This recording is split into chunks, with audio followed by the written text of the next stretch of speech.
Bugun men sizga juda muhim masalani tushuntirib beraman. Gaz hisoblagichini tekshirish muddati o'tib ketgani uchun 7.500.000 so'mgacha jarima yoki katta qayta hisob-kitob chiqishi, hatto qarz sudga oshib uy joyingizga ta'sir qilishi mumkin bo'lgan holatlar haqida gaplashamiz. Bu ma'lumot har bir xonadon egasiga, ijarada yashayotganlarga, yangi uy sotib olayotganlarga va ota-onasining uyidagi kommunal to'lovlarni nazorat qilayotgan farzandlarga ham tegishli. Men bu videoda sizga vahima tarqatmoqchi emasman. Men sizga oddiy tilda hujjat bilan, amaliy hayotdagi holatlar bilan tushuntirib bermoqchiman. Gazoviklar kelganda nima qilish kerak? Hisoblagich tekshiruvi muddati o'tgan bo'lsa nima bo'ladi? Qaysi holatda siz haq bo'lasiz? Qaysi holatda esa katta pulga tushib qolishingiz mumkin? Hozirning o'zida kanalga obuna bo'ling, like bosing, chunki bunday ma'lumotni bilgan odam o'z pulini, asabini va uyini himoya qila oladi. Oldin ko'pchilik gaz hisoblagichi masalasiga uncha jiddiy qaramas edi. Hisoblagich davrda turibdi, raqamlari aylanayapti, oyma-oy pul to'lanayapti, demak hammasi joyida deb o'ylashardi. Lekin aslida hisoblagich faqat o'rnatilgan uskuna emas. U ma'lum muddatda tekshiruvdan o'tish kerak bo'lgan o'lchov vositasi hisoblanadi. Ya'ni u gazni to'g'ri hisoblayaptimi yoki yo'qmi, rasmiy tartibda tekshirilishi shart. Avval ko'p joylarda bu masalaga ko'z yumilgan. Ba'zan gaz tashkiloti o'zi eslatmagan, ba'zan abonent bilmagan, ba'zan esa hisoblagichning pasporti yo'qolgan. Natijada odamlar men har oy pul to'ladim-ku, yana nima kerak deb o'ylagan. Hozir esa nazorat kuchaygan, ma'lumotlar elektron bazalarga kiritilyapti, qarzdorliklar avtomatik ko'rinadi. Hisoblagich muddati o'tgan bo'lsa, bu ham tizimda chiqib qolishi mumkin. Eng xavfli joyi shuki, muammo faqat jarima bilan tugamasligi mumkin. Agar gaz tashkiloti hisoblagich yaroqsiz tekshiruvdan o'tmagan yoki plomba buzilgan deb dalolatnoma tuzsa, gaz sarfi me'yor bo'yicha qayta hisoblanishi mumkin. Me'yor bo'yicha hisob-kitob esa ko'p oilalarda haqiqiy iste'moldan ancha yuqori chiqadi. Masalan, siz oyga taqasul yoki BGX so'm to'lab yurgan bo'lishingiz mumkin. Lekin qayta hisob-kitobda bir necha million so'm qarz chiqarilishi ehtimoli bor. Ayrim holatlarda 7-500.000 so'm atrofidagi summa ham shundan paydo bo'ladi. Jarima, qayta hisob, qarzdorlik, penya yoki hujjatdagi buzilishlar birlashib ketadi.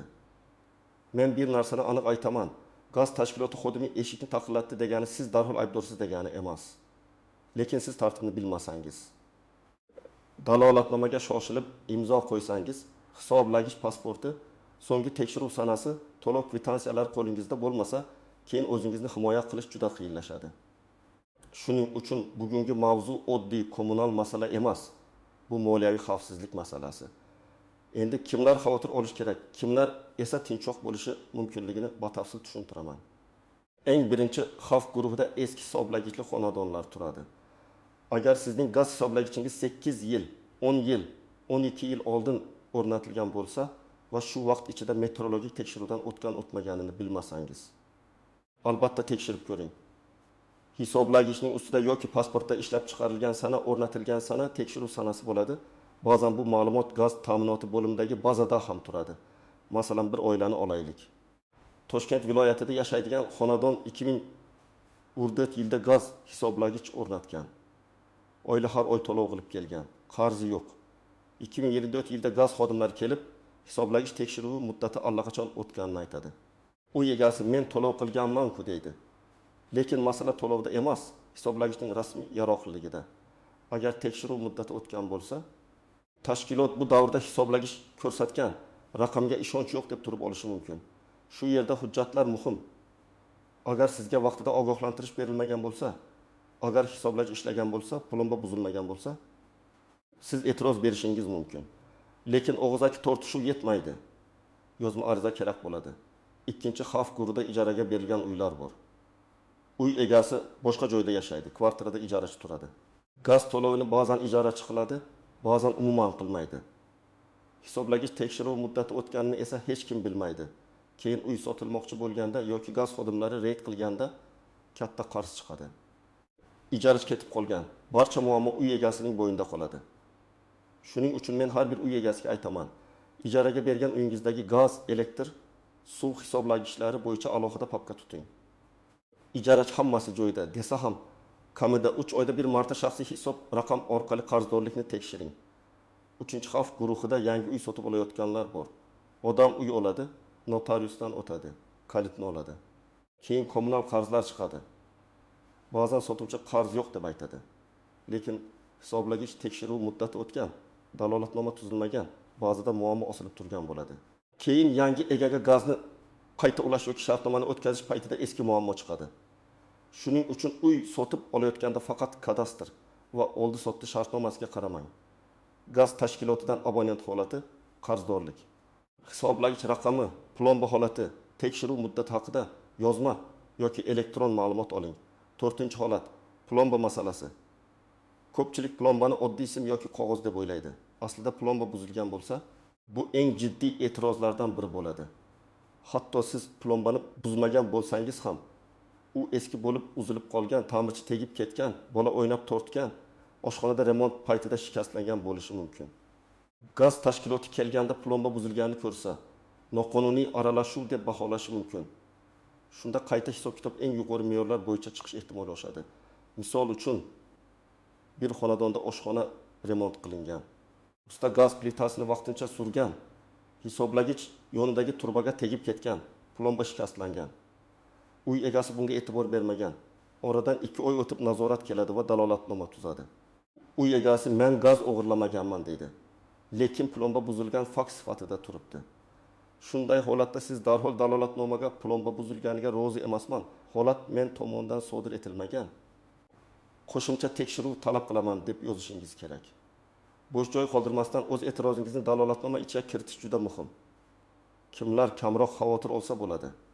Agar sizning hisobligichingiz yaqinda o'rnatilgan bo'lsa, pasporti bor bo'lsa, plomba joyida bo'lsa, har oy to'lovni vaqtida qilsangiz, shaxsiy kabinetingizda qarzdorlik yo'q bo'lsa va tekshiruv muddati hali kelmagan bo'lsa, sizda xavf ancha kam. Lekin baribir hujjatlarni bir joyga yig'ib qo'ying. Chunki eng tartibli abonent ham hujjatsiz qolsa, o'zining tartibli ekanini isbotlashda qiynaladi. Endi istisnolar. Tuzoqlar va ko'pchilik bilmaydigan nozik nuqtalarni ko'rib chiqamiz. Birinchi nozik masala. Gaz xodimi og'zaki aytgan gap bilan rasmiy hujjat boshqa narsa. Aka, sizda muammo bor, keyin kelamiz. O'pa jarima chiqadi. Hozir imzo qo'yib bering degan gaplar hujjat emas. Siz faqat dalolatnoma, bildirishnoma, hisob-kitob varaqasi, qarzdorlik ma'lumotnomasi kabi yozma hujjatlarga tayanishingiz kerak. Agar xodim sizdan imzo so'rasa, avval hujjatni oxirigacha o'qing. Tushunmagan joyingiz bo'lsa, men tushunmadim, izoh bering deb so'rang. Ikkinchi nozik masala, dalolatnomaga imzo qo'yish har doim ham rozilik degani bo'lmasligi mumkin.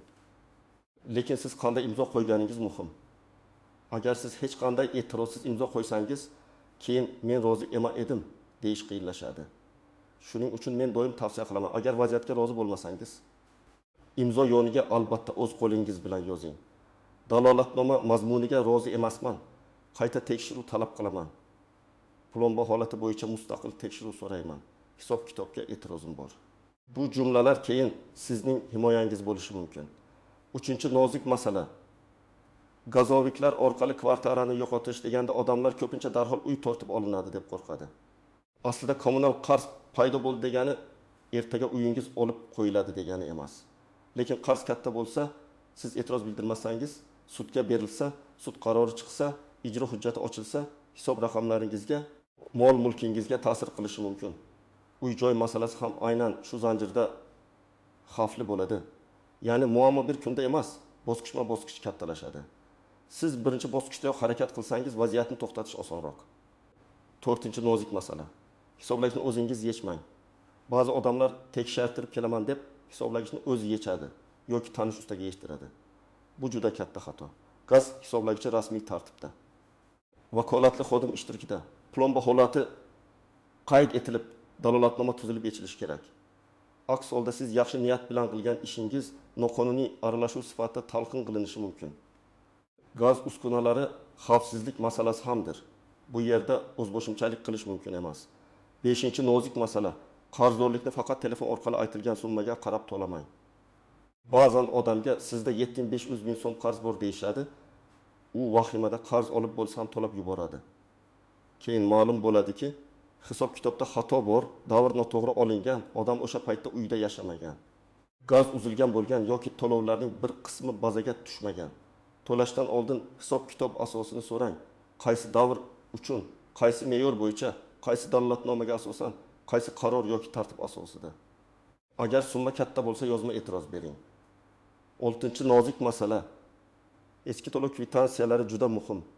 Elektron to'lov qilgan bo'lsangiz, ilovadagi cheklarni saqlab qo'ying. Plastik karta orqali to'lagan bo'lsangiz, bank ilovasidan chekni yuklab oling. Terminaldan to'lagan bo'lsangiz, rasmga olib qo'ying.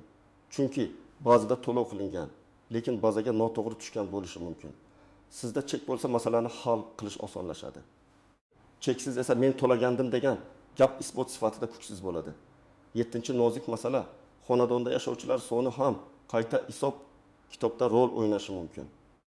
Agar hisoblagich yaroqsiz deb topilsa yoki ko'rsatkich inobatga olinmasa, gaz sarfi me'yor bo'yicha hisoblanishi mumkin. Me'yor esa xonadondagi odamlar soni, gaz plitasi, isitish tizimi, issiq suv mavjudligi kabi omillarga bog'liq bo'lishi mumkin. Masalan, uyda amalda 2 kishi yashaydi, lekin ro'yxatda 6 kishi turibdi. Qayta hisob 6 kishiga chiqsa, summa birdan oshib ketadi. Shuning uchun ro'yxatdagi odamlar masalasini ham tartibga keltirish kerak. Endi eng kerakli qismga o'tamiz.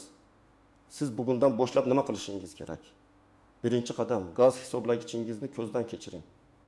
Uning raqamini yozib oling, suratga oling. Plomba joyida turibdimi? Shikastlanmaganmi? Hisoblagich ko'rsatkichlari ko'rinadimi? Pasporti bormi? Tekshiruv sanasi qachonligini aniqlang. Buni ertaga emas, bugun qiling. Chunki muammo kelgandan keyin hujjat qidirish ancha qiyin. Chunki ikkinchi qadam, gaz ta'minoti bo'limiga yoki rasmiy elektron xizmatlarga murojaat qilib, shaxsiy hisob raqamingiz holatini tekshiring. Sizga kerak bo'ladigan ma'lumotlar. Qarzdorlik bor yo'qligi, hisoblagich bazada qanday raqam bilan turibdi, oxirgi tekshiruv yoki o'rnatish sanasi qachon, keyingi tekshiruv muddati qachon, xonadon egasi sifatida ma'lumotlar to'g'rimi? Agar eski egasi nomida turgan bo'lsa, darhol rasmiylashtirish masalasini ko'taring. 3-qadam, hujjatlar papkasini tayyorlang. Bu papkada gaz shartnomasi, hisoblagich pasporti, o'rnatish dalolatnomasi, plomba dalolatnomasi, tekshiruv hujjatlari, oxirgi to'lov cheklaringiz, shaxsiy hisob raqam ma'lumotlari, pasport nusxasi, kadastr hujjati nusxasi bo'lsin. Men bilaman, bu ko'pchilikka ortiqcha ishdek tuyuladi. Lekin katta qarz chiqqanda aynan shu papka sizni qutqarishi mumkin. 4-qadam, agar gaz xodimlari tekshiruvga kelsa, ularni hurmat bilan kutib oling, lekin huquqingizni biling. Xodimlarning xizmat guvohnomasini so'rang. Qaysi tashkilotdan kelganini, tekshiruv maqsadini aniqlang. Hisoblagichni ko'rishga ruxsat berish kerak, lekin har bir harakatni kuzating. Agar dalolatnoma tuzilsa, nusxasini talab qiling. Dalolatnomada sana vaqt, manzil, hisoblagich raqami, ko'rsatkich, plomba holati, xodimlar ism familiyasi aniq yozilgan bo'lishi kerak. 5-qadam, hech qachon bo'sh hujjatga imzo qo'ymang, keyin to'ldiramiz. Bu shunchaki formalnost. Imzo qo'ymasangiz yomon bo'ladi, deyishsa ham. Bo'sh joyga imzo qo'yish mumkin emas. Hujjat to'liq to'ldirilgan bo'lsin. Agar matn sizga tushunarsiz bo'lsa, o'qishga vaqt oling. Agar rozi bo'lmasangiz, e'tirozingizni yozing. Agar yozishga imkon berishmasa, imzo qo'ymang va keyin darhol gaz tashkilotiga yozma ariza kiriting. 6-qadam, hisoblagich tekshiruvi muddati o'tganini bilsangiz, kutib o'tirmang. Gaz ta'minoti tashkilotiga ariza yozing. Xonadonimdagi gaz hisoblagichini belgilangan tartibda metrologik tekshiruvdan o'tkazish bo'yicha amaliy yordam berishingizni so'rayman deb yozing. Arizaga manzil shaxsiy hisob raqam, telefon raqam, hisoblagich raqamini kiriting. Arizani 2 nusxada tayyorlang. Birini topshirasiz. Ikkinchisiga qabul qilingan sana va kirim raqamini qo'ydirib olasiz. Elektron murojaat bo'lsa, skrinshot va javobni saqlang. 7-qadam. Katta summa chiqqan bo'lsa, darhol yozma e'tiroz tayyorlang. E'tirozda quyidagilar bo'lsin. Sizga hisoblangan summa qaysi sanada ma'lum bo'lgani, nima uchun rozi emasligingiz, to'lov cheklaringiz borligi, hisoblagich ishlagani, plomba holati, oldin ogohlantirish bo'lmagani, qayta hisob-kitob asosini so'rashingiz, menga 500 ming so'm qarzdorlik hisoblanib, ushbu hisob-kitobning huquqiy va texnik asoslarini yozma ravishda taqdim etishingizni, dalolatnoma nusxasini berishingizni, hisob-kitobni qayta ko'rib chiqishingizni so'rayman deb aniq yozish kerak. 8-qadam, agar masala hal bo'lmasa, yuqori tashkilotlarga murojaat qiling. Hududiy gaz ta'minoti. iste'molchilar huquqlarini himoya qilish organlari, metrologiya idoralari, zarur bo'lsa sud tartibi bor. Lekin har bir bosqichda og'zaki emas, yozma murojaat qiling. Telefon orqali janjallashish foyda bermaydi. Sizga kirim raqami, javob xati, dalolatnoma, hisob-kitob jadvali kerak. Hujjatli odamni aldash qiyinroq bo'ladi. 9-qadam. Agar uy sotayotgan yoki olayotgan bo'lsangiz, alohida tekshiruv qiling. Sotuvchi sifatida gaz bo'yicha qarzdorlik yo'qligi haqida ma'lumot oling. Hisoblagich holatini xaridorga ko'rsating. Xaridor sifatida esa sotuvchining gapiga ishonib qolmang. Shaxsiy hisob raqamini tekshiring. Kommunal tashkilotdan ma'lumot oling. Oldi-sotdi shartnomasiga kommunal qarzlar bo'yicha javobgarlik masalasini kiritishni so'rang. Bu kelajakdagi mojaroning oldini oladi. 10-qadam. Uyda remont qilayotgan bo'lsangiz, gaz hisoblagichi va plombaga alohida e'tibor bering. Ustalarga bu joyga tegmang. Plomba bor, gaz tashkilotsiz yetish mumkin emas deb oldindan ayting. Agar gaz go'rini ko'chirish, plitani almashtirish, hisoblagich joyini o'zgartirish kerak bo'lsa, faqat rasmiy tartibda qiling. Bir kunlik qulaylik uchun keyin millionlab so'm muammoga qolish mantiqsiz. Men yana bir amaliy tavsiya beraman. Har oyning bir kuni telefoningizda eslatma qo'ying. Masalan, har oyning 25 sanasida gaz ko'rsatkichini suratga oling. To'lovni tekshiring, chekni saqlang. Hisoblagich ko'rsatkichini muntazam suratga olib borsangiz, keyin siz gazni ko'p ishlatgansiz degan da'voga qarshi real tarixingiz bo'ladi. Suratlarda sana saqlanadi. Bu ham yordam beradi. Yana bir muhim narsa, gazdan foydalanish xavfsizlik bilan bog'liq. Hisoblagich, quvur, plita, kolonka, isitish qozoni bilan o'zboshimchalik qilish nafaqat jarima, balki hayot uchun xavfdir. Gaz sizib chiqishi, portlash, zaharlanish kabi fojialar oddiy beparvolikdan boshlanadi. Shuning uchun bu masalaga faqat pul nuqtai nazaridan emas, oilangiz xavfsizligi nuqtai nazaridan ham qarang. Bugungi gapning eng muhim joyi shuki, gaz hisoblagichining tekshiruv muddati, plomba holati, to'lov cheklari va rasmiy hujjatlar sizning himoyangizdir. Agar hammasi tartibda bo'lsa, hech kim sizga asossiz katta qarz yuklashi oson bo'lmaydi. Agar muammo bo'lsa, uni yashirmang, kutmang, og'zaki gap bilan yuravermang. Darhol yozma murojaat qiling. 7500 million so'm yoki undan ham katta summa ko'pincha bir kunda paydo bo'lmaydi. U e'tiborsizlik, hujjatsizlik, vaqtida tekshirmaslik, bo'sh dalolatnomaga imzo qo'yish. Eski qarzlarni nazorat qilmaslik oqibatida yig'ilib boradi. Siz bugun hisoblagichingizni tekshirib, hujjatlaringizni tartibga keltirsangiz, ertaga katta muammodan qutulasiz. Agar sizda shunday holat bo'lgan bo'lsa, izohlarda yozing.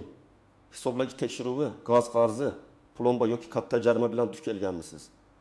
Boshqa tomoshabinlar ham sizning tajribangizdan foyda oladi.